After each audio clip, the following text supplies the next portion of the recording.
Soy Diego Carvajosa. Y yo soy Pablo Carro. Bienvenidos a Picking del Cambio. En el Picking de hoy contamos con Rafael Prieto, serie de podcast patrocinado por Núcleo, consultoría especializada en optimización de la cadena de suministro, logística y operaciones. Bienvenidos a Picking del Cambio. Hoy contamos con Rafa Prieto. Rafa es ingeniero industrial con más de 30 años de experiencia en puestos como responsable de logística, gerente de fábrica, director de área, director general y CEO en empresas y marcas como Pescanova, Feiraco, Unicla y Clesa. En su haber, Rafa ha gestionado más de 6.000 personas, presupuestos de más de 300 millones de euros, ha abierto fábricas en Nicaragua y Ecuador, desarrollado alianzas estratégicas en India, incorporado tecnología 4.0, implantado centrales de compras de empresas, negociado convenios colectivos, introducido productos en Mercadona e incluso acompañado en procesos de concurso de acreedores en empresas. Experto en generar ventajas competitivas y valor a través de la transformación de negocios, creación y liderazgo de equipos, la mejora continua y la innovación de procesos y productos. Bienvenido, Rafa. Muchas gracias, Diego. Hola, Pablo, ¿qué tal? Buenos días. Bueno, nos gustaría empezar por tu historia, Rafa. Ingeniero industrial. Bueno, ¿por qué decides elegir ingeniería industrial? Pues si te digo la verdad, no lo sé. No fui especialmente un niño dedicado a las maquinitas, pero bueno, estaba empezando la escuela de ingeniería industrial en Vigo y me pareció una buena opción y ahí me metí. Entonces realmente soy de la segunda promoción de organización en Vigo, donde todavía costaba saber lo que hacía un ingeniero de organización, ¿no? Porque nos llamaban los ingenieros de letras. Sí. Entonces, bueno, era una cuestión un poco complicada y más si te metías en temas de logística, que era todavía más difícil y fue por donde yo empecé. ¿Cómo se lo explicarías a un tercero que es la ingeniería de organización? Pues es saber integrar distintos conocimientos que hay dentro de la empresa, saber hablar un poquito con cada uno. Tienes que ser capaz de hablar con el de marketing, con el de producción, con el de ventas, con el de logística y ponerle un poco de lógica a eso. No eres especialista en nada, pero conoces el trabajo de cada uno de ellos y tu virtud mayor es ser capaz de integrarlo alrededor de un objetivo común, de un proyecto o de lo que es una visión global, digamos, sí. ¿No? ¿Y cómo crees que ha influido en tu desarrollo profesional esa formación? Si le preguntas a mi mujer, demasiado. Porque dice que los ingenieros somos una especie de esas que todo lo llevamos al día a día y demás. No, yo creo que sí, que cuando ya adquieres esa visión te es difícil salirte de ella, ¿no? Entonces, otra manera que me gusta de definir siempre a un ingeniero es un tío que siempre tiene un plan B y si es posible uno C. Pues entonces, pues eso también lo llevas a tu día a día. Yo no concibo no cumplir. Entonces, bueno, pues también cuando me hacen una pregunta sobre algo digo, vale, ¿cuánto tiempo tenemos para la solución? Y un ingeniero también es un tío que tiene que ser capaz de dar una solución en un minuto, en un día o en un mes. Y son soluciones de calidad distinta probablemente, pero tú no puedes decir no lo sé. Entonces, es un tío que soluciona problemas. Entonces, coño, si el que soluciona problemas no es capaz de resolverlos, te tienes que buscar otro. Por lo tanto, para mí esa es la visión. ¿Y hay cierta vocación en la profesión? No diría que exista una vocación especialmente. O sea, mi vocación era otra que no me atreví a desarrollar. Yo quería ser fotógrafo de guerra. Sí. Entonces, bueno, pues me quedé por el camino. Y la fotografía se me quedó como un hobby, pero me parecía lo más en aquel momento. Entonces, vocacional en mi caso, desde luego, no es. Bueno, empiezas después a trabajar a los 24 años como responsable de logística de delegaciones en Pescanova. Sí. ¿Cómo recuerdas tu primer día de trabajo? Bueno, pues el primero fue bastante pacífico.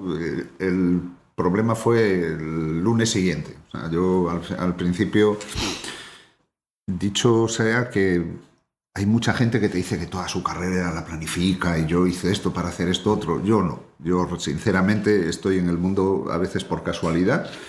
En el caso concreto de Pescanova yo estoy allí porque un señor decidió marcharse, el primero que fue para abrir aquel negociado de logística que era totalmente nuevo y luego en segundo lugar por inútil.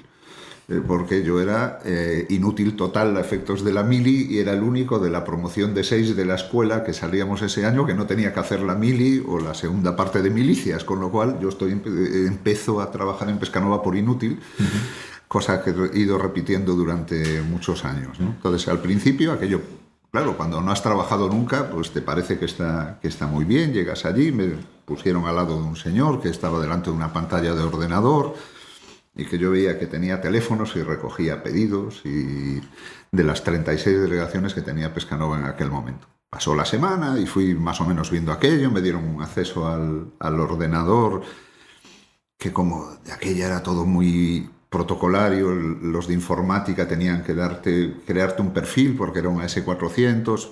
Mi jefe me dio su perfil y me dijo, tú juega ahí. Y al día siguiente me llegaron de informática y me dijeron, ¿tú quieres que nos echen a todos? ¿No? Dice, acabas de lanzar, no sé si me dijeron, 20 listados de 500 páginas cada uno, porque yo veía que le daba aquello y no sabía nada.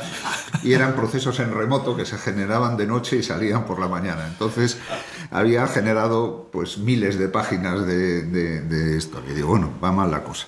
El problema fue el lunes siguiente. El lunes siguiente llegué y el señor de los pedidos no estaba.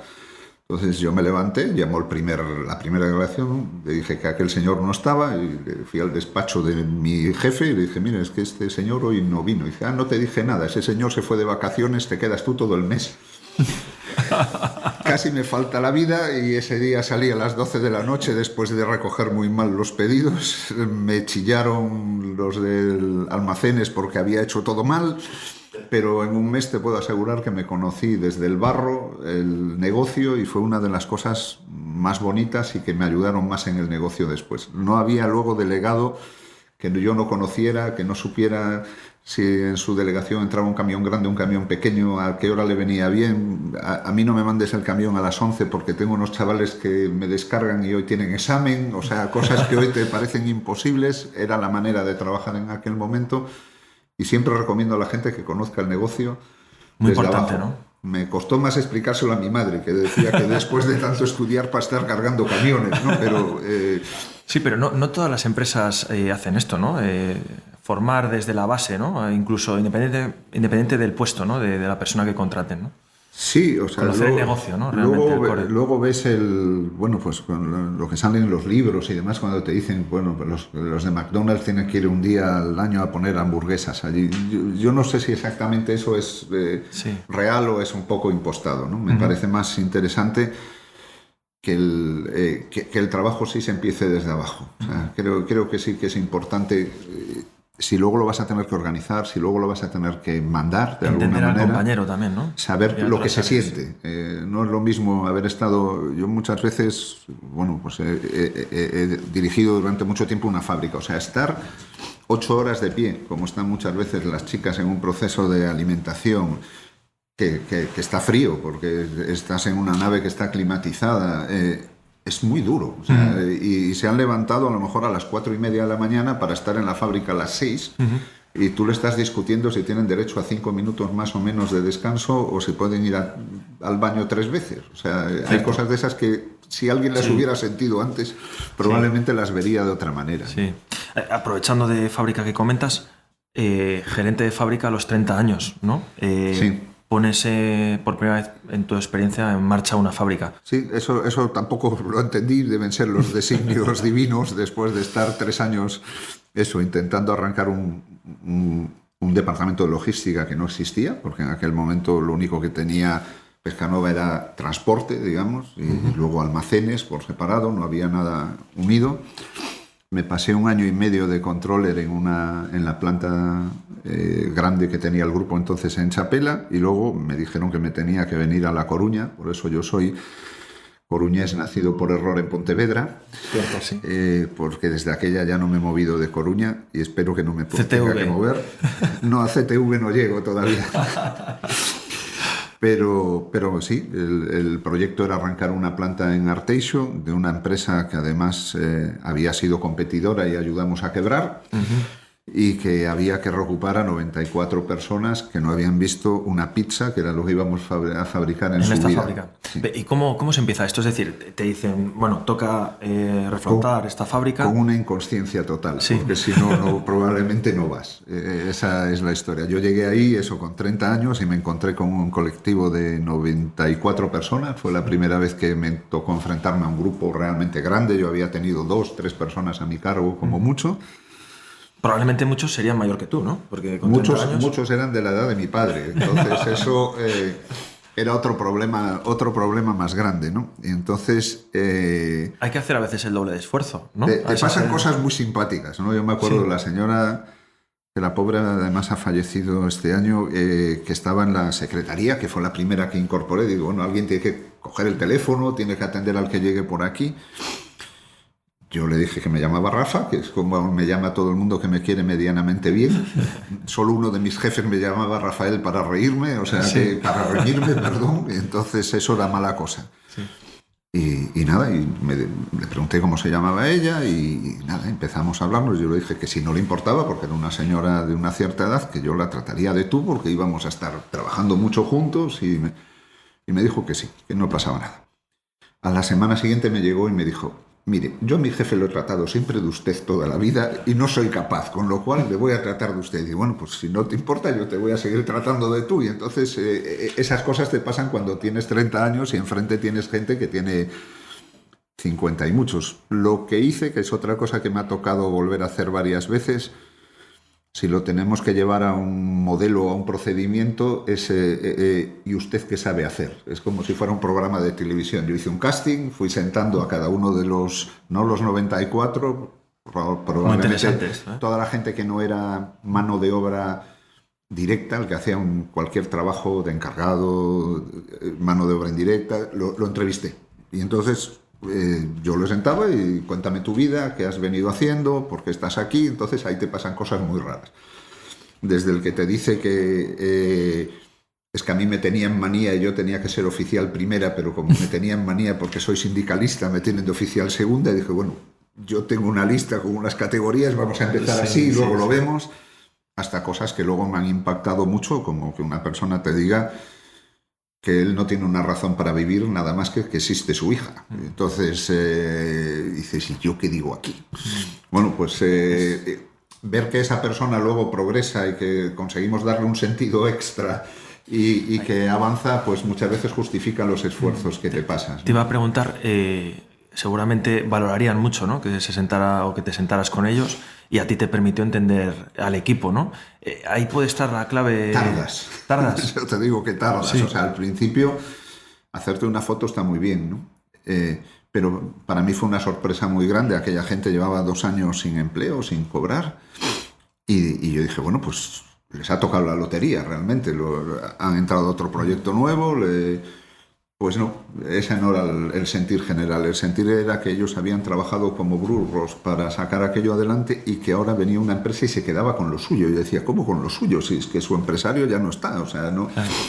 Entonces, instalamos un montón de maquinaria nueva, aquello se reformó totalmente, de hecho solo quedaron las oficinas, y se instaló un montón de maquinaria nueva, y por las noches me colocaban en la maquinaria pegatinas de la marca antigua. Todas las mañanas me encontraba pegatinas de su marca, lo que era su corazón. Entonces, para mí, el trabajo más grande fue cambiarlos de camiseta. ¿Cómo consigues esto? Conseguir que llevaran... Porque pasa muchas veces, incluso en logística, cuando se subroga personal... Sí, es un caso parecido. Dice, al final tienes que aprender a querer lo que estás haciendo, si no, malamente lo vas a hacer bien, ¿no? ¿Hacia dónde centras? ¿Comunicación? No sé, un plan de formación, un plan de carrera... No, yo no soy... O sea... Yo soy del, no sé cómo se llama eso, el management por el ejemplo. Digo, si yo no lo hago, nadie lo va a hacer. Entonces, al final, desde intentar llevarles la marca a su casa, y lo primero yo creo que intenté, una de las cosas que me sorprendió que me dijeron es que en la planta anterior el producto de segunda calidad se les vendía a los empleados. Entonces digo, ya... pero yo no quiero hacer productos de segunda calidad. Viene a la Entonces, primera, ¿no? me salió un arrebato de chulería y les dije que yo les iba a regalar el producto de primera.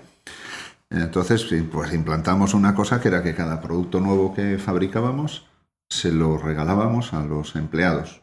una cantidad pequeña, una pizza, 2 pizzas, lo que fuera. Y de ahí detalle, eso ¿no? fue derivando en algo que luego siguió con el tiempo, que era incluso traer productos de la empresa de otras fábricas de Vigo y vendérselos a los empleados. Eso sí que se los vendíamos a precio de coste, y entonces empezar a meterle la marca en casa por la barriga, que es una cosa que todos apreciamos, ¿no? Luego hicimos bastante trabajo de mi gusto, mi estilo de dirección tiene más que ver con un modelo participativo. Entonces empezamos a trabajar en grupos de mejora continua, con la Escuela de Ingenieros de Vigo, con Carlos Prado, y empezamos a hacer muchas cosas que al final derivaron en que los premios eran una camiseta con el logo, el premio era un pin de plata al que había aportado más ideas de mejora. Entonces empezamos a construir una marquita. Y motivación del equipo, quizás, sí, ¿no?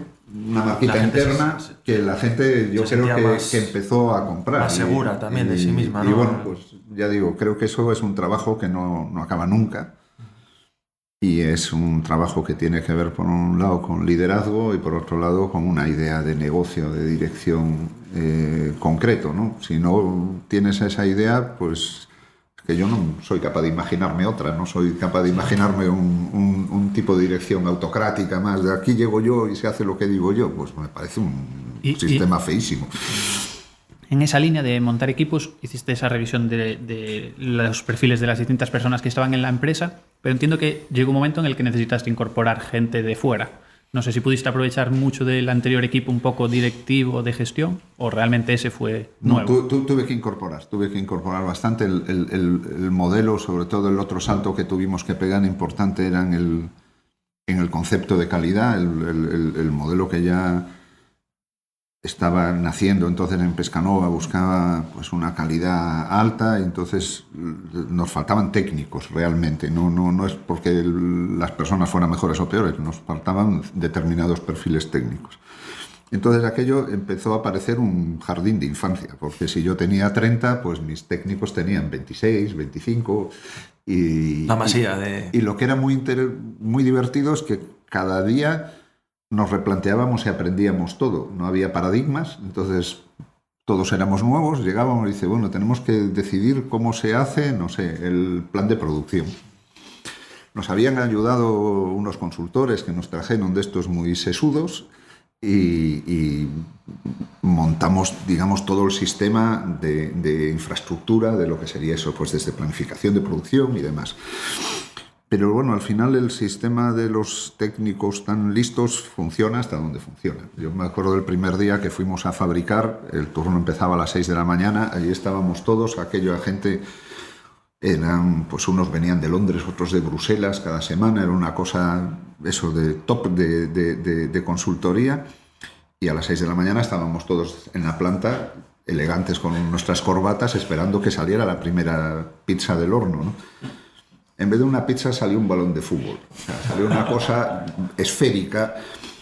Nos quedamos todos así, paramos, vamos para arriba y volvemos a empezar. Bueno, pues eso nos sucedía muchos días. Había muchas cosas que no habían pasado nunca todavía en la empresa, y entonces salían bien, mal o regular. Según cómo salieras, te las replanteabas, las consolidabas o volvías para atrás y empezabas otra vez, ¿no? Entonces fue una fase que nunca volveré a repetir, seguro, pero claro, es como aprender a mejorar continua al final, ¿no? Volviendo un poco a los procesos de selección, ¿para ti qué es importante en un candidato? Imagino que has hecho cientos de entrevistas. Te digo, lo más importante para mí es la actitud y cómo es. O sea, normalmente yo entrevisto a todas las personas de mis equipos, aunque sea un becario. No me fío de los criterios cuando antes de entrar en Pescanova fui a varias selecciones, de aquella no había muchos ingenieros de organización, y ya en quinto de carrera te venían a buscar y te hacían selecciones, y me cansé de hacer test de rochas y de las manchas y del no sé qué, y yo no entendía aquello para nada, ¿no? Entonces te pongo 2 ejemplos muy claros de selección que hice.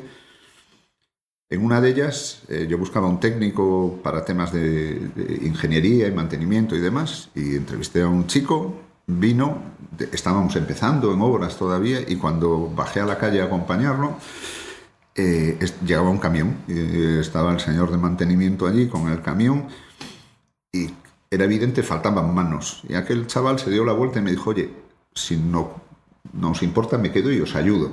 Yo lo había entrevistado y le había dicho, vale, ya está. Dice, esa es una actitud. Contratado, ¿no?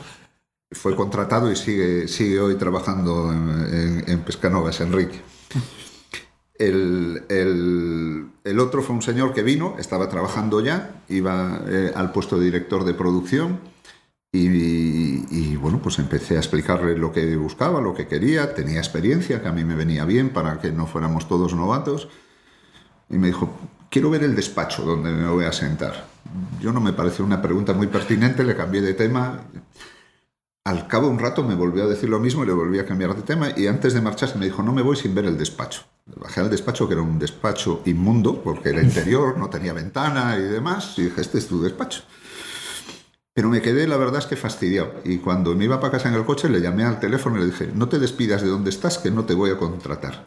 Me insultó varias veces, pero le dije, es que si te importa más el despacho, que además era para un señor de producción, que lo que tiene que estar es en la planta, pisando planta todo el día, no eres el perfil que yo quiero tener conmigo. Entonces me fío mucho de la trayectoria de la gente, de por qué está allí, de que lo que más le preocupe en primera instancia no sea el dinero. Me gusta que mi gente esté bien pagada, porque al final creo que debe ser así, pero que no la principal motivación sea cuánto voy a cobrar, cuándo me vas a subir, cuántos días tengo de vacaciones y a qué hora tengo que salir. Pues tienes que salir a la hora que quieras.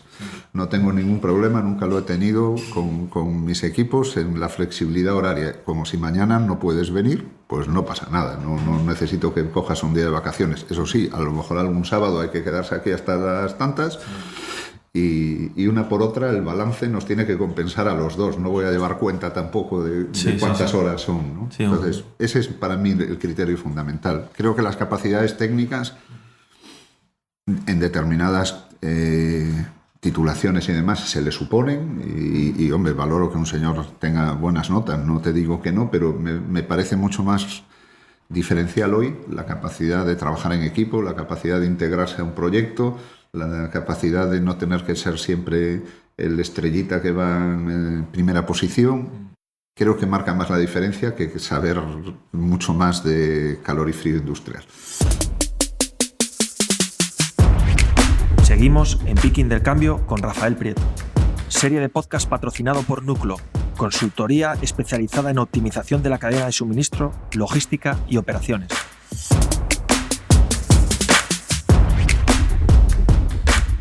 Luego hay un momento en el que la fábrica pasa de hacer pizzas se reconvierte a cocedero de mariscos también, que no tiene nada que ver la actividad. ¿Cómo se lleva ese cambio? Bueno, esas son de esas cosas que te pasan en la vida. Yo nunca he estado en el sitio adecuado, en el momento adecuado, ¿no? Aparte de ser inútil, no he llegado a tiempo a los sitios. La fábrica fue un proyecto muy grande para Pescanova, pero al cabo de unos años hizo un estudio de estrategia en el que el resultado fue que se tenía que centrar en productos del mar, cosa que hoy nos parece muy lógica, pero en aquel momento la empresa vendía vegetales, helados, o sea, la razón de existir de una empresa en aquel momento precisamente era logística. Tu capacidad de llegar con producto a las tiendas determinaba lo que podías vender, daba igual que fueran vegetales o helados, ¿no? El motor de la venta, ¿no? De repente empiezan a aparecer ya los operadores logísticos y entonces el operador logístico trabaja igual para la gran empresa que para la pequeña y un pequeño es capaz de llegar igual que tú a la tienda y que tú lleves vegetales sin ser experto en vegetales ya no aporta mucho a los supermercados, ¿no? Entonces dice, vale, no hay pizzas y a mí mi jefe me dice, oye, no vamos a seguir vendiendo pizzas y básicamente búscate la vida. Entonces, en el Búscate la vida empieza un camino muy largo. También fue la primera vez que yo me tuve que enfrentar a un tema comercial y decidimos venderle pizzas a los que más pizzas vendían en España en aquel momento, que era Telepizza. Y conseguimos venderle pizzas a Telepizza, ¿no? Y después de a Telepizza a Pizza Hut y después de a Pizza Hut a Domino's Pizza. O sea que ese fue un camino grande. Sentido común, creértelo e ir para adelante, ¿no? Es al final... Inconsciencia otra vez, Diego. Necesidad, no te queda otra, ¿no? Entonces, la prueba es que luego hubo empresas que intentaron hacerlo Y como no tenían la necesidad, aflojaron pronto, ¿no? Entonces esa fue una. Pero aún haciendo todo eso, la fábrica no facturaba suficiente para mantener la estructura que teníamos. Era una fábrica muy grande, con lo cual el grupo ya se había metido a cultivo de langostinos en Latinoamérica y nos dijeron que íbamos a reconvertir la mitad en un cocedero. Entonces, bueno, lo de la mitad es una de las complicaciones del asunto. Dice, ahora, ¿cómo arreglo un avión en marcha sin pararme, ¿no? O sea, había que hacer toda una obra. Además, en la casa hacíamos las cosas a lo grande. Ese año ya había un contrato para servir no sé cuántas 1000 toneladas en diciembre, en Navidad, y había que hacer la obra y a la vez seguir produciendo las pizzas y empezar a hacerlo de diciembre. La conclusión fue que ese año empezamos a trabajar a 7 días a la semana, 24 horas al día, el 1 de agosto. Y desde el 1 de agosto hasta diciembre estuvimos trabajando a ese ritmo y ahí nos vino bien, magníficamente bien, toda la flexibilidad esa que habíamos conseguido generar, porque toda la gente era poca, ¿no? Y luego, en aquella época, aún manteniendo la gerencia de la fábrica, empiezas a apoyar en la dirección de proyectos a nivel de grupo en Latinoamérica. ¿Cómo es arrancar fábricas en países como Nicaragua o Ecuador de cero? Casi. Pues eso es otra cosa, que alguien se debió volver loco. Entonces, el grupo ya había empezado a manejar producción de cultivo de langostinos en Latinoamérica: Nicaragua, Honduras, Guatemala y Ecuador. Eran cuatro países con 5 empresas. En Nicaragua había 2. Y se había agregado mucho volumen y hacía falta fábricas. En algunas de las compras que se habían hecho había fábricas pequeñas y entonces pues había que construir una fábrica. Y mi jefe en aquel momento me dijo, vete allí y construye una fábrica. Y digo, yo nunca construí una fábrica, pero dice, es que hay aquí otra persona, no, y dice, tiene ideas muy buenas, pero salen caras. Y entonces pues me fui a Nicaragua, que nunca había pisado tal sitio. Me llevé uno de los impactos también más grandes de mi vida en cuanto se abrió la puerta del aeropuerto y me dio una ola de calor así que casi me tumba. Y hicimos un proyecto también muy difícil, porque dentro de estas cosas que nos gustaban entonces, el proyecto era o lo consigues o mueres. Se habían comprado 4.000 y pico hectáreas, me parece que era en Nicaragua, y la cosecha salía pues una primera en abril, mayo y otra en octubre, y si no éramos capaces de tener la fábrica acabada no había dónde procesarla. Entonces digo, qué bien, es un aliciente extra, ¿no? Tenías unos meses, ¿no? La fábrica se hizo finalmente en 11 meses. El país no tenía ni grúas, las tuvimos que traer de Costa Rica, perdón.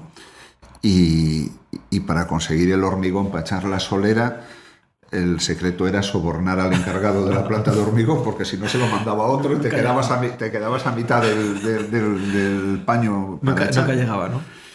Y como no había industria tampoco de hormigón pretensado, y al final lo que hicimos fue hacer una nave con estructura metálica. La estructura metálica se hacía aquí, y el panel sándwich para forrarlas se hacía aquí, y mandamos cientos de contenedores de aquí a Nicaragua con todo eso. Y el equipo estaba aquí también. El equipo... ¿Os apoyasteis con algún... Mandamos allí un jefe de obra perrillo, sí, para ser capaz de poner orden allí, un hombre de Porriño, ese fue el que estuvo sobre el terreno todos los días.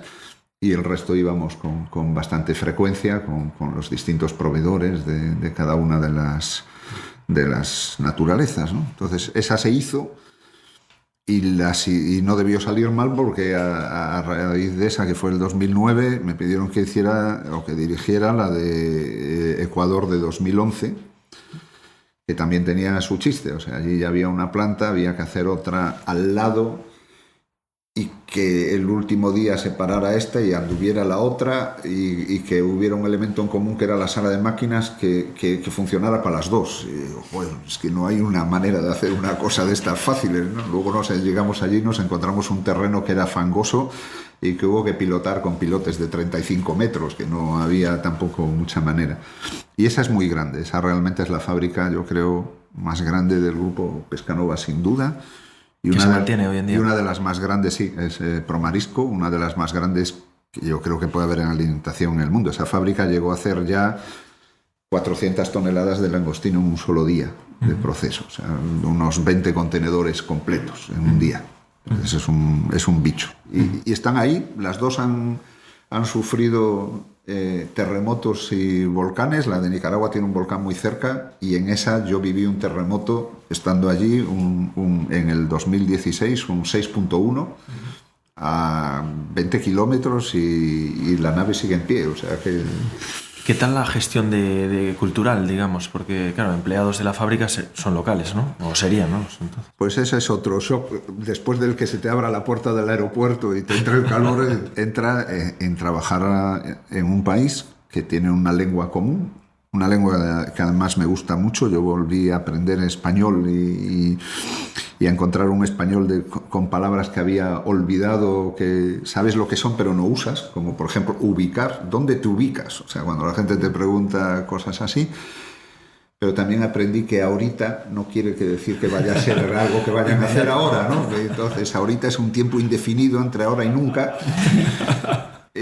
También entendí que cuando la gente se calla es porque le resulta muy fuerte decirte que no, entonces siempre se te dice que sí. Entonces y aprendí expresiones que querían decir que algo malo venía detrás. Cuando la frase empezaba, pues fíjese que, entonces tú decías, mire, mañana quiero tener aquí este pilar hecho, aquí ve el sitio marcado. Entonces llegabas y el pilar no estaba en otro sitio, y decía, pues fíjese que yo lo iba a hacer ahí, pero no se pudo. Entonces era constantemente... Los españoles sonábamos como muy rudos o muy agresivos. Aún encima, pues luego cuando el proceso arrancó y la fábrica de Nicaragua echó a andar, mandamos de responsable para allí a un gallego de la zona del Morrazo, que antes de empezar a hablar bajaba todos los santos del cielo. Entonces aquello allí era como lo peor que podías hacer, porque por lo menos formalmente aquella gente era muy religiosa. Entonces, Dios mío, vamos a acabar un choque, ¿no? Pero sí, es cierto que tienes que acostumbrarte. Porque la gestión era española, vamos a decir, el equipo local... El equipo, la mayor parte era local. Y cogieron la cultura, entiendo, de la empresa, con el tiempo, ¿no? Sí, la fábrica también eso, se acabó certificando ISO inmediatamente. Costó armarla durante mucho tiempo, hubo equipos desplazados allí para intentarlo, y había una serie de gente con unas capacidades humanas, diría yo, más especiales, que eran buenos intérpretes y traducían de un lado para el otro. O sea, dice, tenemos que conseguir esto. Bueno, manda fulano, y fulano es el que va a ser capaz de movilizar a aquella gente allí. Que era local, digamos, un traductor local. Mayormente eran locales, pero la traducción era cultural, no era idiomática, ¿no? El problema no era la lengua, el problema era cómo conseguir que aquella gente se movilizara hacia aquel objetivo, ¿no? Seguimos en Picking del Cambio con Rafael Prieto, serie de podcast patrocinado por Nuclo, consultoría especializada en optimización de la cadena de suministro, logística y operaciones. ¿Y el día a día cómo lo gestionas con el equipo? ¿Reuniones diarias? ¿Un action plan? A ver, básicamente... Mucha comunicación. El día se te hace largo porque yo normalmente empezaba aquí trabajando con los de aquí, y a partir de las 3 de la tarde se empezaban a levantar los de allí y empezaban videoconferencias. Ese era mi régimen cuando estaba aquí. El langostino es un bicho muy exigente porque se cosecha cada 15 días en países como Ecuador, y cada 15 días tienes que colocar en el mercado el producto. Y aquello era lo más complicado. O sea, nosotros manejábamos unos 50.000 toneladas al año, más o menos, de producto. Bueno, tenía también su cierta estacionalidad, pero si te vas a 50.000 toneladas al año, te salen como 1.000 a la semana. Cada 2 semanas había que colocar 2.000 toneladas de producto, 2 millones de kilos. Entonces tenías unos clientes, por un lado, que demandaban unas tallas fundamentalmente y unos colores, porque había diferentes colores, y tú tenías otros productores por otro lado que tenían sus tallas y sus colores. Y había que ver cómo hacías el match de aquello, y normalmente, aparte de trabajar en los temas de productividad y rentabilidad económica de la producción, mi obsesión mayor era que estos desgraciados de comerciales no me dejen quedar atrás el producto, ¿no? Claro. Es decir, con el trabajo que ha quedado y cómo lo saco y cómo eso. Entonces, la parte cuando estaba aquí era más trabajar con los comerciales, toda la salida del producto. Cuando me iba allá era al revés. Fabricar. O sea, allí me levantaba tempranito y mi estrategia para luchar contra el jet lag era, yo pasaba periodos allí como de 2 semanas por ahí. Yo me levantaba casi a la hora de aquí, a las 3:30, 4 de la mañana de allí. Trabajaba con los de aquí por teléfono y luego cuando eran las 6:30, 7, que empezaba el día allí, me iba a las fincas a trabajar y me acostaba a las 8 de la tarde. Y eso me servía para no tener tanto jet lag luego a la vuelta. Llegabas derrotado a casa, ¿no? Bueno, 15 llegabas, horas casi de trabajo. Vivido. Una buena estrategia. No. Pero el modelo era trabajar más allí la productividad y los cambios que estábamos queriendo hacer y trabajar aquí más la comercialización. Y comentabas antes el tema del concurso de acreedores, que para los que no hemos estado en esos procesos es difícil a lo mejor de conocer cómo es la gestión de ese día a día con esas circunstancias, que entiendo que es bastante complicado, ¿no? ¿Cómo se gestiona? Porque al final formaste parte de ese equipo Pues que yo contribuyó a la administración. Sí, yo creo que es de las cosas, también eso, una universidad de la vida y que como no la puedes elegir, lo que decíamos antes, tiras para adelante. Al final yo tenía gente a mi cargo y sí me parecía vital otra vez la capacidad y el ejemplo que dieras, ¿no? Inicialmente hay miedo en todo el mundo. Hay miedo incluso a facilitar información y surge un montón de gente nerviosa. Bueno, mi actitud en aquel momento fue decirle, mira, yo nunca he vivido nada de esto, pero yo creo que nos queda una bala, nos queda una oportunidad. Esto está en concurso de acreedores, la mayor parte de los que yo conozco acaban mal. ¿Y lo transmitías así a la gente? Creo que es bueno la transparencia. A mi equipo sí, digo, mira, esto... necesitamos un milagro y vamos a poner la parte que nos toque del milagro, con lo cual yo por lo menos digo, y os recomiendo que hagáis lo mismo, voy a contribuir todo lo posible a este señor que es el administrador concursal, le salga bien la cosa y con eso salgamos nosotros adelante.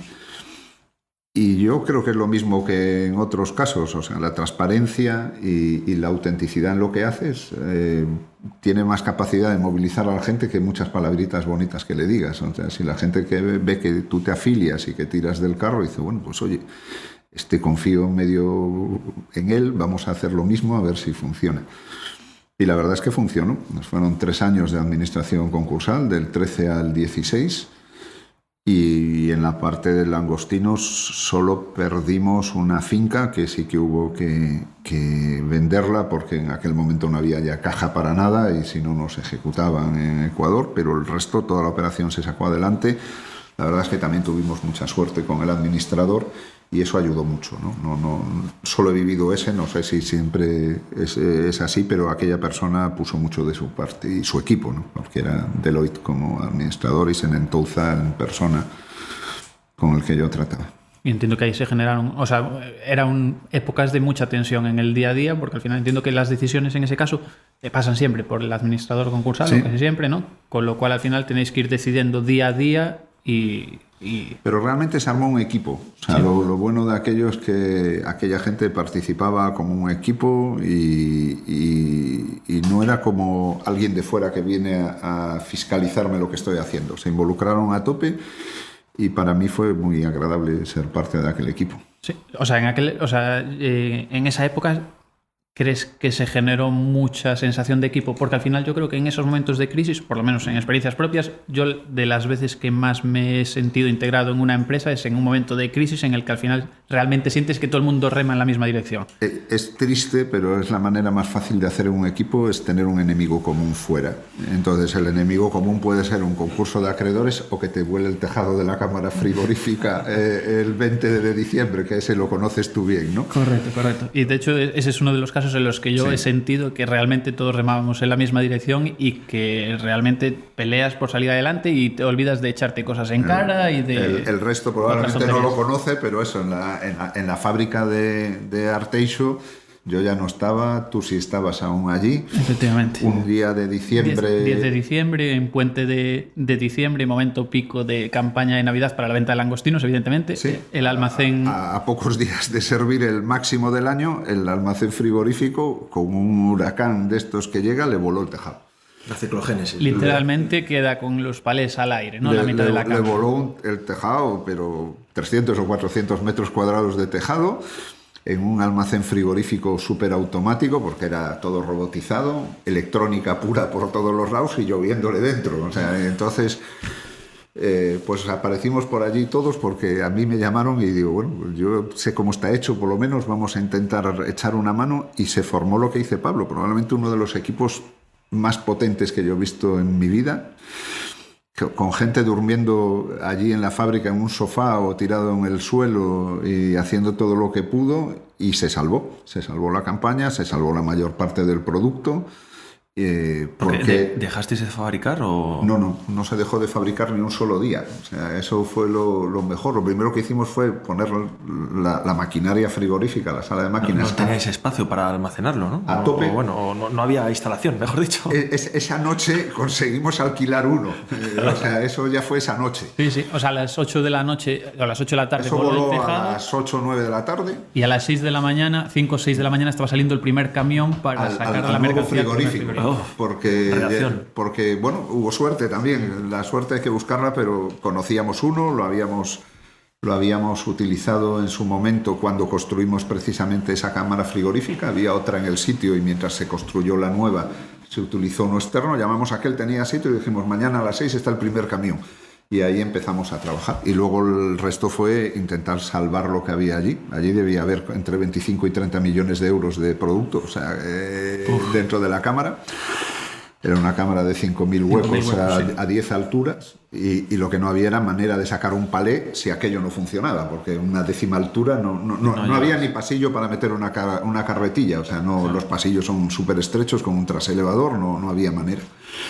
Y bueno, pues fuimos por cómo se resuelven los problemas grandes, por vistés, como se come el elefante. Digo, bueno, primero vamos a intentar que no le llueva adentro, y conseguimos, pues nada, en 24 horas un toldo para tapar aquello. Luego conseguimos que uno de los 2 traselevadores se moviera. Pero aquello fue como una sincronía perfecta, donde cada uno hacía lo suyo y no le preguntaba nada a los demás, salvo una hora al día que nos reuníamos para ver cómo iba aquello. Venga, vámonos a trabajar. Nadie pisó cables, nadie le tosió a los demás. Si no te parecía la mejor decisión, pues... No la cuestionabas. Y tirabas para adelante. Entonces, el enemigo común es una de las mejores maneras de hacer equipos, pero no es la constructiva. Claro, si tenemos que tener un drama para conseguir hacer el equipo, hay que buscar alguna... Es triste, pero funciona. Sí.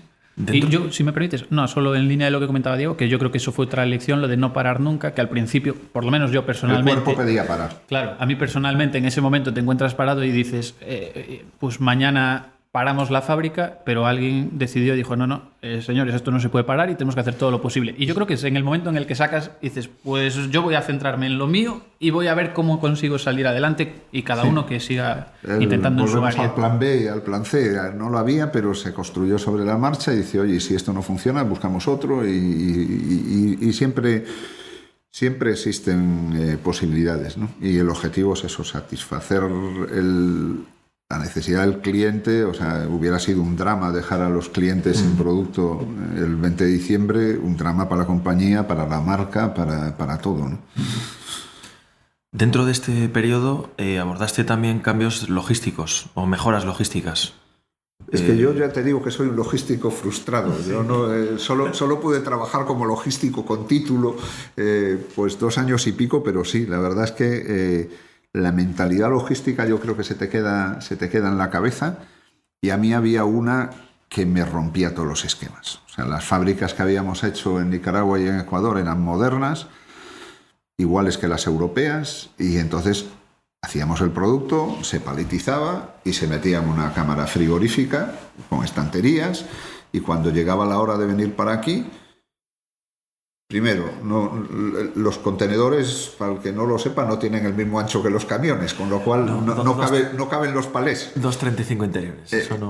Y entonces la práctica habitual era deshacer los palés que se habían hecho, estibarlos caja a caja con una colla de chavales allí durante 4 o 5 horas que tardaban en cargar un contenedor frigorífico, en frío, incómodo, penoso, y luego cuando llegaba aquí pasaba lo contrario y había que buscar otra colla de chavales, que aquí había menos voluntarios ya para pasar frío durante 4 o 5 horas, sacar las cajas. Se perdía a veces trazabilidad porque el palé no se volvía a armar exactamente igual que los que se habían hecho. Y decía, esto no tiene ni pies ni cabeza. O sea, hacemos palés, los deshacemos, los volvemos a hacer y los guardamos. Entonces empezamos a discurrir y en el medio del discurrir yo encontré 2 sistemas que podían permitir solucionar aquellos. Uno que desechamos pronto y el otro era paletizar sobre una lámina de plástico o de cartón que se movía con un útil que se le ponía en el extremo de la carretilla, una especie de pantógrafo con una garra, se llamaba push and pull. Se lo dije al que había sido mi primer jefe en logística y me dijo, eso es antiguo y no va a funcionar. Y digo, bueno, pues yo lo tengo que intentar, porque la mejor manera siempre de optimizar una tarea es eliminarla. Esa es la optimización perfecta. Entonces digo, deshacer palets, volver a hacer, porque luego encontramos una cosa que era un volteador de palets que te permitía sacarlo de la paleta y dice, no, lo mejor es eliminarlo. Y al día de hoy creo que sigue funcionando y conseguimos paletizar sobre lámina de plástico. Tiene una cierta dificultad y te vale más en circuitos internos porque tienes que tener en los 2 extremos del circuito el útil sobre la carretilla. Pero yo creo que a nosotros nos costaba unos 400 euros paletizar aquí en España. Los nicaragüenses y los ecuatorianos no veían muy útil el proceso porque decían que a ellos les costaba muy poco y que allí la gente no costaba nada. Y digo, coño, pero pierde calidad el producto. Estás 5 horas cargándolo frente 6-7 personas frente a 2 personas como mucho, 45 minutos que te lleva con esto. Y costó sacarlo, pero si multiplicas es fácil, 50.000 toneladas en contenedores de 20, a 400 euros cada contenedor que se ahorraban aquí, te sale más de 1 millón de euros al año de ahorro. Y esa visión por procesos también. Es visión por proceso, si no, no funciona. Hay otro ejemplo también logístico que es parecido. Un señor en Ecuador, el responsable de la planta, me dijo que él quería pasar de utilizar unas cestas que usaban allí normalmente para procesar el producto, que eran reutilizables y que él tenía que usar y luego lavar y desinfectar y volver a usar, por una cesta desechable porque se le iba la vida desinfectando y lavando cestas. Entonces digo, bueno, pues oye, no está mal. Y nos mandó un prototipo. Digo, es que tengo aquí un fabricante, pero volvemos a lo mismo. Intentemos eliminar la tarea. Dice, vale, esto tú en vez de procesar en tu cesta y luego meter en una bolsa, en una caja que me mandas aquí, que yo rompo la caja, rompo la bolsa, lo vuelvo a meter en otra cesta y lo proceso y lo vuelvo a meter en otra bolsa y en otra caja para mandarlo al mercado, no conseguimos que una haga todo. Dice, hombre, la duda era si aquel material se podía cocer. Y me dijo, no, pero yo creo que hay otro que sí. Y entonces abordamos un proyecto que fue, pues eso, de la granja a la mesa. Realmente. Caja única. Digamos. Caja única, se procesaba en Ecuador con aquella caja. La caja llegaba a España, se procesaba en la planta con esa misma caja, eliminando incluso tareas de pesado y demás. El producto lo agradecía mucho porque no se deterioraba, había una reducción de mermas como del 2%. El langostino estaba íntegro con sus ojitos, sus patitas y todo, y eso era lo que iba a la tienda. Y eso fue lo que dio lugar a un desarrollo diferencial de marketing, que fue el invento de los Rodolfos. Los Rodolfos eran los langostinos que tenían todos los bigotes. Sí. Y venía de una mejora logística de no tener que manosear innecesariamente el producto, ¿no? De calidad. Entonces, bueno, la verdad es que fue un desarrollo largo, yo te diría que como 2 o 3 años de pruebas de materiales, arquitectura de la caja, número de agujeros que tenía que tener. Pero con un objetivo muy claro, ¿no? Pero también supuso una mejora grande del producto y final. En el fondo es un proyecto logístico. La duda siempre para mí es qué es la logística y dónde es la frontera entre logística, operaciones, cadena de suministro. Sí, o sea, al final es todo, ¿no? Al final es el proceso el que te manda, ¿no? Y dice, quién es el logístico o quién es el director de operaciones, que en cada compañía lo entienden a veces de una manera diferente. Sí, pero bueno, es un área, como dices, logística, cadena de suministro, sí. X, que es muy importante, ¿no? Sí, sí. Para mí es la clave en muchas empresas. Es el corazón de la operación, ¿no? Llámale eso, en otros sitios es operaciones y está metida dentro con producción, ¿no? En este periodo también creas una dirección única para todos los países productores del área. ¿Cómo conseguimos esto? Hay diferentes organigramas, funcional, jerárquico. ¿Haces un equipo fuerte aquí? ¿Cómo lo haces? La dificultad era que todo ese negociado se había hecho comprando empresas allí. Entonces, cada una seguía manteniendo la misma estructura que tenía y cada una seguía haciendo lo mismo que hacía. Había réplicas, digamos, ¿no? Sí, había réplicas. Entonces, había duplicidades y también, otra vez, cuando ves el proceso completo, dices, esto tiene optimización, ¿no? Entonces nos encontrábamos que, por ejemplo, la más grande, que era la de Ecuador, hacía toda la gama de productos, desde los productos más básicos, que eran pura materia prima para los cocederos luego aquí, hasta productos de valor añadido como pelar langostinos, hacer brochetas y demás. Y yo veía que no había mucha lógica. La mano de obra en Ecuador valía $500 al mes y la mano de obra en Nicaragua, en Guatemala, valía 150. Digo, hombre, lo lógico es que los procesos intensivos en mano de obra lo hagamos donde tenemos la mano de obra, claro, más a un coste más económico, ¿no? Entonces empezamos por repartir desde la operación, ¿no? Y luego empezó a hacerse algo más transversal a algunas posiciones de ejecutivas o de dirección, desde la calidad, que fue la primera que hubo que homogeneizar en transversal, hasta luego ya procesos de la propia cultivo y producción, que se empezaron a desplazar gente de unos sitios a otros por pura lógica. Dice, oye, si a este le sale bien esto y aquí me está saliendo mal, vamos a intentar mandar este aquí. Eso siempre tiene otra vez sus tiras y aflojas, de ahora me van a venir a enseñar a mí cómo se hace esto los de Nicaragua o los de Ecuador, ¿no? Sí.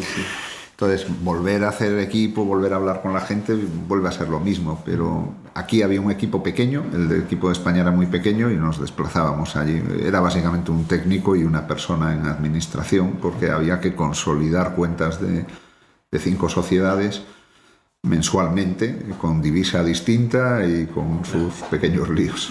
En general, ya con una visión más general, ¿crees que esa es una estructura, o sea, que es la estructura más adecuada? Es decir, dando más independencia y a lo mejor dotando de más recursos a cada uno de los países y con un equipo en central reducido, ¿o crees en un equipo corporativo más potente y a lo mejor quitarle más peso a los países? Yo creo más en que el país lo que tiene que tener es el equipo casi completo y que el corporativo tiene que ser más para dirigir, alinear y acompañar. Pero no me veo equipos corporativos, no me gustan por lo menos equipos corporativos. Es que el dinero se gana y se pierde allí, no se gana desde aquí. Yo ya sé que eso no era de las cosas que me hacía más popular, pero yo allí en la central más de una vez dice, aquí solo hacemos perder dinero. O sea, el dinero se gana en la finca, en el barco, en el no sé dónde. Todo lo que podemos hacer aquí es no estropearlo mucho. Entonces, cuantos menos, mejor. Bueno, después de este periodo empieza tu fase de director general de acuicultura. Bueno, responsabilidad sobre toda la acuicultura del grupo, cultivo, fábricas, ventas a clientes y dependes del CEO directamente, miembro del comité ejecutivo y de la comisión de estrategia del consejo. ¿Cómo se...? La verdad es que no cambia mucho. Lo mismo. Digo, porque la parte de ventas sí es cierto que yo tenía una cierta posición, pero realmente había un área comercial. Yo interlocutaba con pocos clientes, con algunos de los principales sí, porque muchos se desplazaban allí a origen y teníamos trabajo de campo allí. Pero el resto, otra vez, para mí es desde la operación. Yo entiendo la dirección general como desde la operación. Por eso probablemente en algunos casos me equivoco, porque le hago más caso a la operación que al consejo.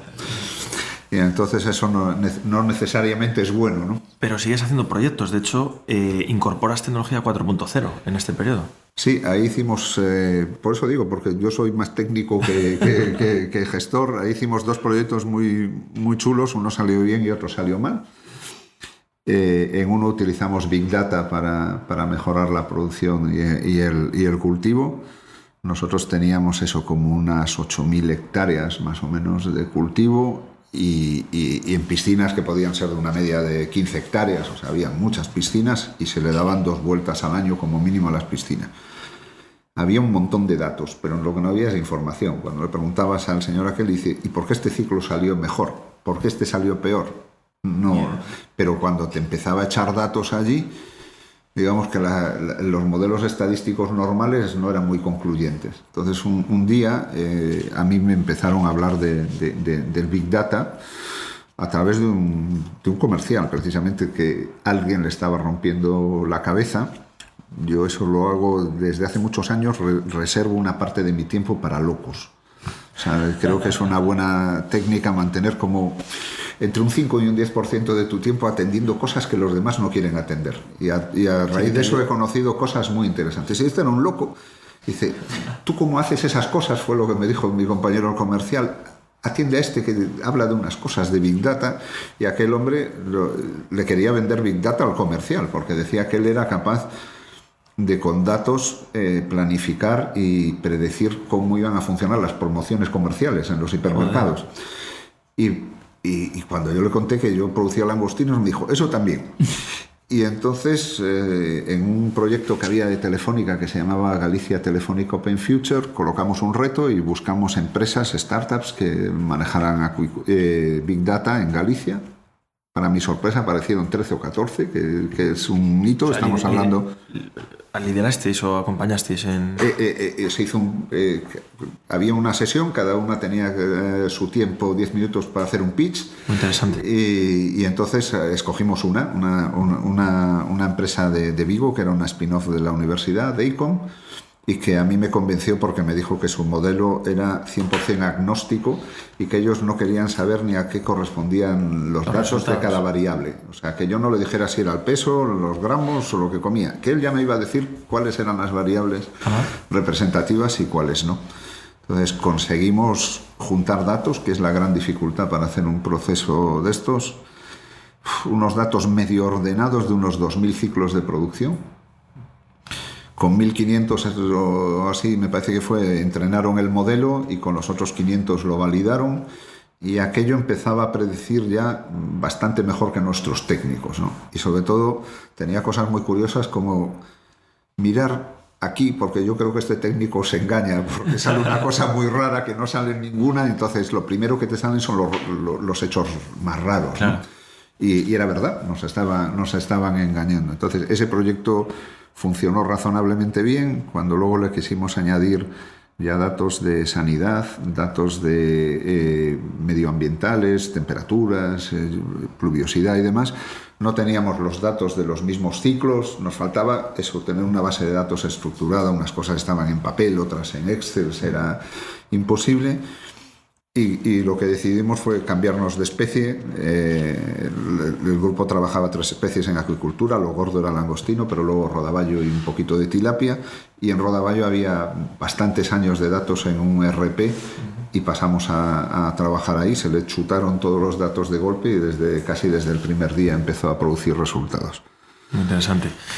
Dentro de ese tiempo que decías, 5-10% atendiendo a locos, no sé si tiene que ver con conseguir una alianza estratégica en India, ¿no? Porque también este periodo es... Bueno, ese no era loco del todo, pero nadie lo quería aguantar, ¿no? En el medio de esos... ¿Cómo surge esto, no? Esto surge nuevamente por necesidad, por eso te digo que yo no tengo más mérito que haberme metido en muchos líos. No, sobrevivir, ¿no? Digamos... Nosotros teníamos producción en 4 países en Latinoamérica, eso, Guatemala, Honduras, Nicaragua, Ecuador... pero uno de nuestros grandísimos clientes no estaba muy tranquilo. Había surgido una enfermedad en Asia que había empezado por Tailandia y había ido barriendo la producción de todos los países y él veía que aquello podía suceder lo mismo en Latinoamérica y que aunque Ecuador está bastante lejos de Guatemala, no estaba tranquilo. Entonces, pues quería buscar producción en otra área totalmente distinta. El langostino se produce donde se produce, básicamente por temperatura y por condiciones ambientales. Tiene que haber un tipo de agua que normalmente son esteros y desembocaduras de ríos, porque es agua salobre y demás, y tiene que haber calorcito. O sea, el bicho quiere calorcito. Entonces digo, bueno, pues empezamos a ver otros países que no sean América, y el único sitio donde había países era Asia, y Asia venía de estar con la enfermedad, estaba peor, pero había uno que era incipiente, que era India, ¿no? Entonces en el medio de esa, de hecho vimos África también, e hicimos un principio de acuerdo en África también, porque había una posibilidad. Y en India, pues el grupo tenía una empresa relacionada, porque no era parte del grupo, que pescaba cefalópodos. El director, que era ya segunda generación de esa empresa, había visto una posibilidad en el langostino y quería construir una planta. Entonces, el que tenía relación con el indio me dijo, oye, este tío dice que quiere construir una planta de langostinos.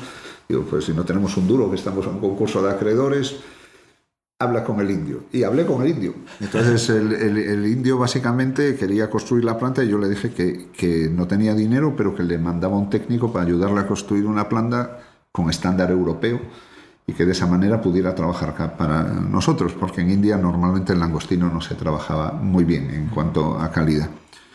Hicimos eso, la planta salió bien, yo no llegué a ir a India entonces, y la planta estaba, y mandaron el primer envío de producto, y aquello fue un desastre. O sea, no es que fuera malo, era peor. Entonces digo, bueno, pues no llega con el edificio, aquí hay un problema de método de trabajo, claramente. Entonces le hice una propuesta al indio de un acuerdo win-win, y era, vale, yo te enseño a trabajar, te mando técnicos para enseñarte a trabajar para hacer calidad europea. Cuando tú hagas calidad europea vas a ganar más dinero de lo que ganas hoy haciendo calidades B y C, que era lo que él hacía, pero yo de esa calidad europea quiero que me la vendas a un precio ventajoso sobre el precio de mercado, un X por debajo. Y llegamos a ese acuerdo, y después de eso, pues todo fue andando, y fue uno de mis últimos trabajos en Pescanova, fue cerrar una joint venture con los indios, y hoy está ahí. Entonces, otra vez hay que hablar con el loco. Muy interesante. Después de este periodo, bueno, en Pescanova, empiezas como director general en Clun, ¿no? Con marcas como Feiraco, decíamos, ¿no? Clesa y Unicla. Sí. Cuéntanos, ¿cómo te enfrentas, ¿no? A una nueva empresa, probablemente con una nueva cultura? Sí. Una nueva organización. La verdad es que fue otro reto. Un sector quizás divertido. Volvemos a estar en alimentación, volvemos a estar en criar bichos, porque la verdad es que la ganadería y la acuicultura incluso utilizan terminología parecida en muchos casos. Pero aquello tenía una dificultad extra. Clun era el resultado de la fusión de tres cooperativas, y era muy reciente la fusión, y realmente estaba hecha en papel.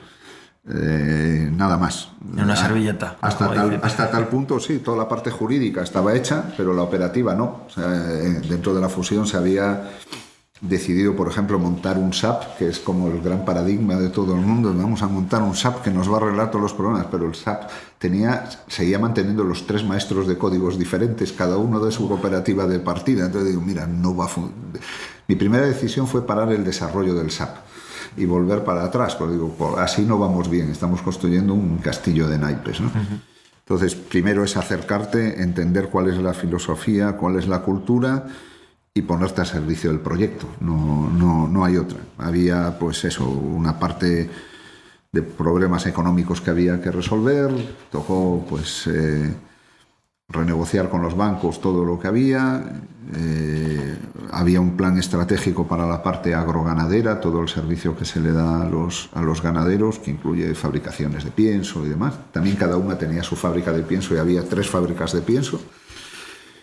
Y faltaba un plan estratégico para toda la parte láctea. Entonces, nuevamente me tocó volverme a pelear con la estrategia. Hicimos un plan estratégico lácteo, lo vendimos a los bancos, lo comentamos incluso también eso, aparte de con el Consejo Rector, con Xunta y demás, se presentó un proyecto, se consiguió una ayuda importante para empezar por rehacer o modernizar Clesa, que era la planta que tenía más potencial desde mi punto de vista por la parte de yogures. Y bueno, se consiguió un proyecto muy chulo ahí que está en marcha. ¿Y algún proyecto de cambio que estés especialmente contento o orgulloso? Ahí, bueno, uno muy tonto, pero que no tiene nada de tonto, porque aprendí mucho. O sea, la cooperativa tenía 3 sedes, seguían manteniendo una sede en Ribadeo, otra en Melide y la de Ames, y viajaban papeles de un lado para el otro como una cosa. El contrato del trabajador X iba a Ribadeo, el trabajador lo firmaba, volvía en otra valijas, lo firmaba la de personal, le mandaba una copia para allí, para el otro, y digo, mira, esto es una cosa que se llama firma digital, que igual nos arregla problemas. Entonces implantamos 2 cosas. Una fue todo un sistema de firmas digitales que yo nunca había trabajado en plan sistemático con ello, y cuando ya salí estábamos viendo una aplicación para controlar el uso de firmas digitales que ya tenía mucho sentido, porque vale, tú le entregas tu certificado digital a alguien que lo usa en tu nombre y en el fondo es como si firmara por ti. Digo, eso tampoco es la solución. Entonces aquella era una aplicación sobre móvil que yo te entregaba a ti o a quien fuera mi certificado digital, y cuando lo ibas a usar me decía para qué y yo le tenía que dar mi ok. Y entonces había un control. Y luego hicimos otra también en digitalización muy chula, que fue con una aplicación de gestión de gastos de viaje, de la que ya había oído hablar, pero que en Pescanova no habían querido implantarla, y es Captio. Entonces, al final era una aplicación que tú, cada vez que vas a algún sitio, le haces una foto a tu ticket,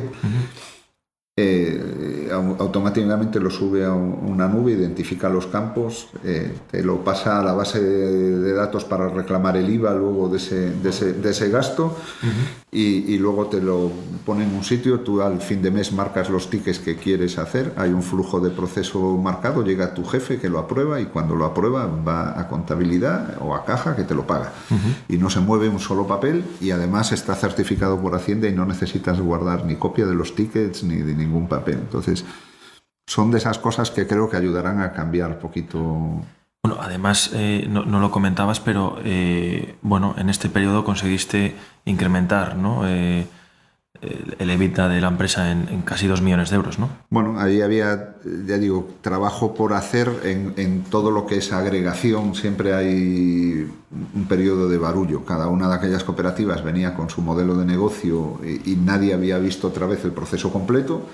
Y había posibilidades de ahorro muy grandes, desde renegociar el contrato eléctrico de todas en conjunto, que fue lo que hicimos con un asesor externo, hasta revisar el pendiente de cobro. Y en el medio de eso aparecieron ahorros que sumaban, sí, del orden de unos 2 millones de euros al año, y que nos arreglaron mucho porque fue el año del COVID, que no era un año fácil para vender más, ¿no?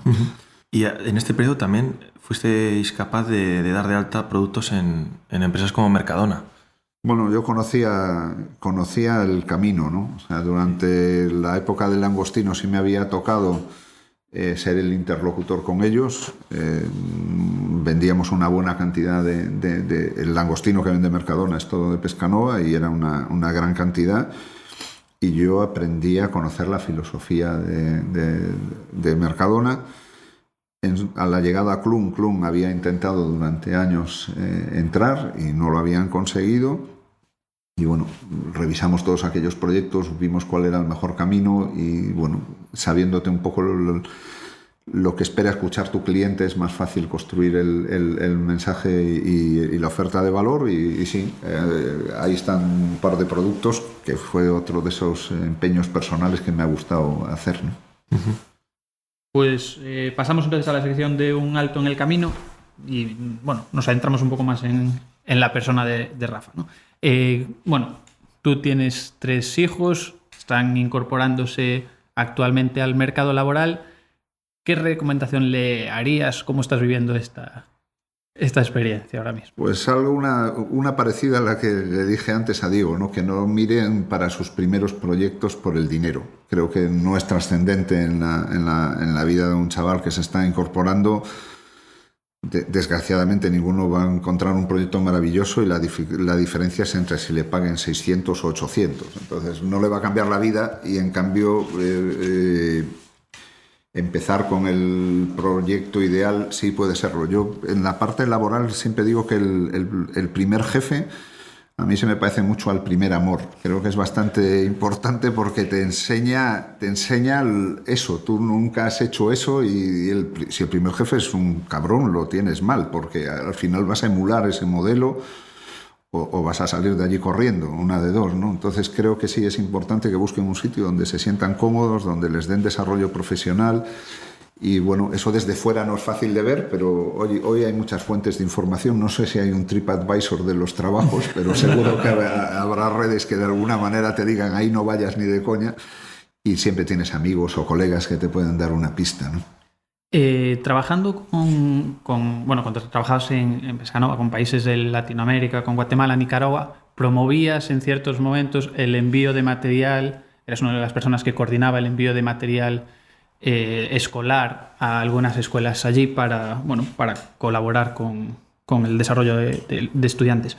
¿Cómo crees que se gestiona actualmente el tema de sostenibilidad, que está muy en boga, el tema de la parte ecológica, pero quizás va más allá una sostenibilidad social por parte de las empresas? ¿Cómo crees que se está gestionando? A ver, yo creo que la sostenibilidad hemos entrado eso por un extremo. En mi trabajo actual en la consultoría en Gestratec sí trabajo con una empresa partner que es Ixen, que trabaja con un modelo que existe que yo no conocía de sostenibilidad, que es un modelo que hicieron Porter y Kramer, que se llama Shared Value y que al final busca una sostenibilidad con tres patas: la medioambiental, la social y la económica. Y si no es sostenibilidad. Y cuando te paras a verlo en el fondo es así. O sea, la sostenibilidad solo medioambiental o la sostenibilidad de paripé en el fondo no es sostenibilidad, no es sostenible. Al final se acaba. Entonces, bueno, a mí, puesto a tratar de hacer alguna aportación en algún proyecto, los niños y la educación siempre me parecieron un destino maravilloso. Descubrí allí lo que es tener carencias. O sea, el grupo Pescanova tenía un colegio que lo había heredado en Guatemala, en Champerico, con más de 500 niños. Cuando fue el concurso de acreedores, el colegio no tenía dinero y se iba a cerrar, y empezamos a movilizarnos unos cuantos para intentar que aquello no sucediera. Y lo conseguimos, otra vez con varios milagriños y pidiendo dinero a amigos, clientes, proveedores, porque allí hubo mucha gente que apoyó.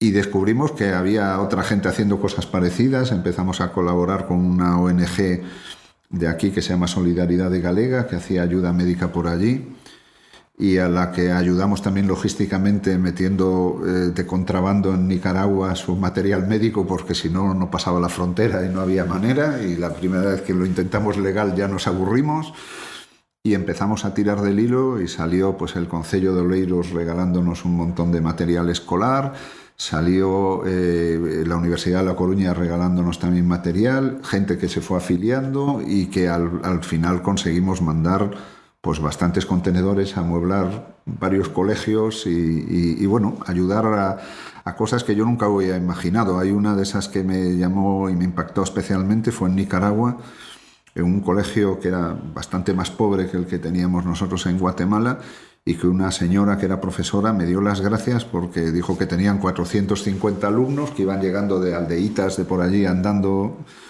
cada uno a su hora, y que el primer rato de la mañana era leer, y que tenían 450 alumnos y solo tenían 100 y pico libros, y que no tenían un libro para que cada niño leyera, y que por lo tanto yo nunca me había planteado que alguien no pudiera aprender a leer por no tener un libro, ¿no? Entonces, bueno, aquel día conseguimos que cada niño tuviera un libro para poder leer cuando llegara al colegio, y eran libros que aquí sobraban y estaban estorbando en los trasteros de muchas casas. Entonces, bueno, un proyecto de los que estoy más orgulloso de haber contribuido, ¿no?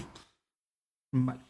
Y ya por último, juntando una pequeña pasión que es el Atleti de Madrid y una parte profesional que es de organización, ¿cómo crees que ha influido la gestión de equipos, a lo mejor en los resultados del Yo creo que lo que estoy aquí se lo debo todo al Atleti. Ya digo, estos proyectos raros, si no eres del Atleti, los del Real Madrid no pueden hacer esos proyectos, ni los del Barça.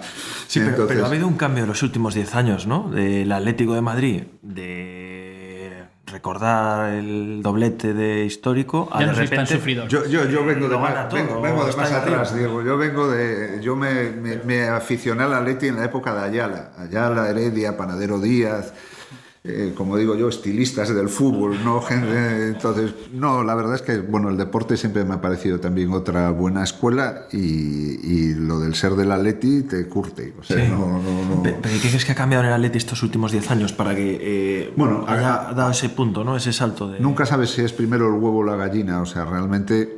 Aunque a veces me cansa verlo, pues el que llegara el Cholo con su mentalidad ha ayudado mucho, ¿no? Y dice, bueno, los partidos grandes a veces se nos desinfla un poco el hombre, pero es cierto que es el que le ha imprimido el carácter que ha hecho que el equipo consiguiera resultados, con el dinero de esos resultados ha mejorado la plantilla y entras en el círculo virtuoso. Dice, alguien tiene que arrancar el círculo virtuoso y yo creo que fue él. Bueno, pasamos a la última sección, las últimas 4 preguntas de la última milla. La primera, Rafa, ¿qué le dirías a un directivo o gestor de equipos, proyectos con cierta responsabilidad que se esté enfrentando a una situación de cambio o reto profesional? ¿Cuál es tu recomendación? Esto de dar consejos es más complicado que aplicárselos uno, ¿no? A ver, yo creo que valore todas las circunstancias que están en ese proyecto de cambio. Si por cambio nos referimos a trayectoria profesional, yo la que he aplicado siempre y no me ha ido mal es que el dinero no sea la primera causa, ¿no? Digo, mira el proyecto, mira el camino, mira la posibilidad de desarrollo y mira, si en cambio nos referimos a lo que hay dentro de una empresa, valor y al toro. O sea, no hay otra. El cambio es la esencia hoy, el mundo cambia a una velocidad de vértigo. Lo que no vale es pretender seguir quieto. O sea, todo el mundo, también le digo siempre lo mismo. ¿Tú cómo llevas la competencia con los chinos? Y dice, yo con los chinos, yo no vendo en China, no tengo nada. Y dice, sí, pero que tienes un chino debajo de casa. Entonces, el chino debajo de casa abre los 7 días de la semana, está abierto hasta las 11 de la noche. Entonces, no es necesario que tú decidas ir a vender a China para tener competencia con los chinos. Pues aquí pasa lo mismo. El cambio es la constante en nuestros días a una velocidad de vértigo que antes nos parecía imposible y que cada vez se va a acelerar más, con lo cual más vale que la gente tenga mentalidad positiva hacia el cambio. No es un trauma, es una posibilidad de mejorar y una oportunidad para un directivo, desde luego, clarísimamente. ¿Recuerdas alguna frase inspiradora que hayas escuchado de alguno de tus jefes o compañeros que has tenido? Recuerdo muchas porque tú ya sabes que yo soy muy amigo de los refranes y de los chascarrillos, ¿no? Algunas las sigo usando un poquito modificadas, ¿no? Porque en algunas el estilo no me gusta. Hay una que a mí en aquel momento me cabreaba muchísimo, pero que tiene todo el sentido, que es no me digas por qué no, dime cómo sí. Entonces, esa me parece una frase tremenda. Yo la he adaptado más a mi estilo y me gusta pedirle a la gente que cuando me traiga un problema me traiga 3 propuestas de solución. Digo, pero no me digas por qué no. Digo, ¿por qué no? Digo, oiga, que estoy con el agua al cuello, te tengo que decir por qué no, ¿no? Entonces, esa sí que me parece una frase útil para el día a día. Digo, oye, ponte las pilas. O sea, tu valor en la empresa no es decirme lo que está mal, es decirme cómo lo vamos a hacer bien o cómo tú crees que lo podemos hacer bien. Entonces esa lo resume muy bien, ¿no? Hay otra que me gusta mucho, que es la de no hay peor gestión que la que no se hace, porque al final más de una vez me he sorprendido y dice, vas como toro al matadero allí pensando que no, y dice, coño, y salió bien. Y fui allí, le dije a este que quería subirle el precio y me dijo que sí. Y dice, y si no lo hubiera hecho, pues no se lo hubiera subido. Con lo cual, hay que ir siempre. Entonces esa es otra de esas, ¿no? Y luego tengo una que me quedó grabada, pero es de un profesor de instituto de estos, de cuando los institutos eran cosa seria y un catedrático era un catedrático que te ponías de pie cuando entraba, ¿no? Y aquel señor se cansó de decirnos muchas veces, profesor, es que no entiendo. Y dice, usted no entiende porque no atiende. Entonces, en el fondo, en la empresa muchas veces pasa eso, la gente va a su rollo. Tú le estás contando una cosa y ya está viendo cómo te va a contestar. Se anticipa a escuchar lo que tú le estás diciendo. Dice, párate un momento, escucha, y dice, si no atiendes, no entiendes. No, y cuesta que la gente te atienda. Entonces, bueno, tengo más, pero ya digo, eso sí, puedo hacer un manual. Muy bien. ¿Algún libro o, persona influyente que nos recomiendes a seguir o a leer? Libros, yo lo que recomiendo es leer. Durante mucho tiempo yo leí muchísimo y me sirvió para conocer cosas. Hoy hay muchas maneras de adquirir conocimiento que no necesariamente pasan por los libros, ¿no? Y, por ejemplo, un podcast como esto es una muy buena manera que te ocupa otro espacio-tiempo distinto, por ejemplo, un viaje en coche, que no requiere dejar de trabajar cuando estás en la oficina o dejar de atender a tu familia cuando estás en casa, y lo considero una manera muy útil. Pero hay libros de esos que sí, uno lo llevo recomendando toda la vida, y creo que para cualquier ingeniero o alguien que esté en operaciones, sí, es La Meta. Es un libro muy tonto, muy sencillito, de Goldratt, y ahí se genera el concepto de eso, de la teoría de las restricciones, de los constraints, y si alguien quiere entender lo que es un cuello de botella, está explicado en una novelita divertida, porque no es un libro técnico, es un libro como lo hacen los americanos, te lo cuentan muy bonito, y me parece básico. Dentro de esos, me ha costado hacerme con él, pero me ha gustado mucho al final Los 7 hábitos de la gente altamente efectiva, de Steve Covey. Pero que es un libro para trabajarlo y para currártelo, y que cuando lo ves dices, coño, pues tienes razón, ¿no? Y de los últimos que he leído, pues quizá Reinventar las organizaciones, de Frederic Laloux, que al final plantea un modelo de organización muy avanzado, pues holocrático, donde al final la participación se lleva ya al extremo, hay mucha menos jerarquía, pero hay una involucración brutal, y hace un análisis de empresas que realmente están haciéndolo así y que, contrariamente a lo que parecería lógico, ganan más dinero que las que tienen un mando muy rígido y muy serio y demás. Al revés, consiguen ganar más dinero, no menos. Vale, pues ya por último, ¿alguna persona a la que nos recomendarías entrevistar en este espacio? Si conseguimos hacerlo. Yo, aparte de las obvias, que estando donde estamos, estamos probablemente eso, en la sede de una de las mejores empresas del mundo, ahí entrevistar a cualquiera, y en el ámbito logístico creo que sería una información muy valiosa en el grupo Inditex.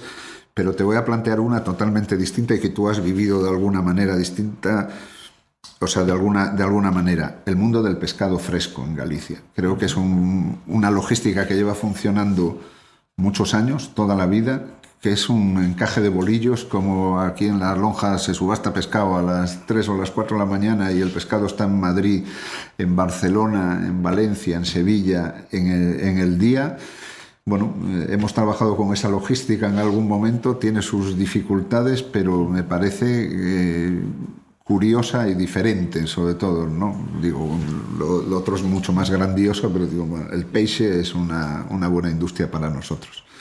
¿Y alguna persona de ese sector que conozcas que merezca la pena? No, yo creo que ahí conoce Pablo probablemente más que yo. Creo que hay que buscar, pero bueno, ahí se han ido consolidando operaciones logísticas ahí desde el camión hacia una operación más completa que quizá valgan la pena explorar, ¿no? Muy bien, pues bueno. Muy bien.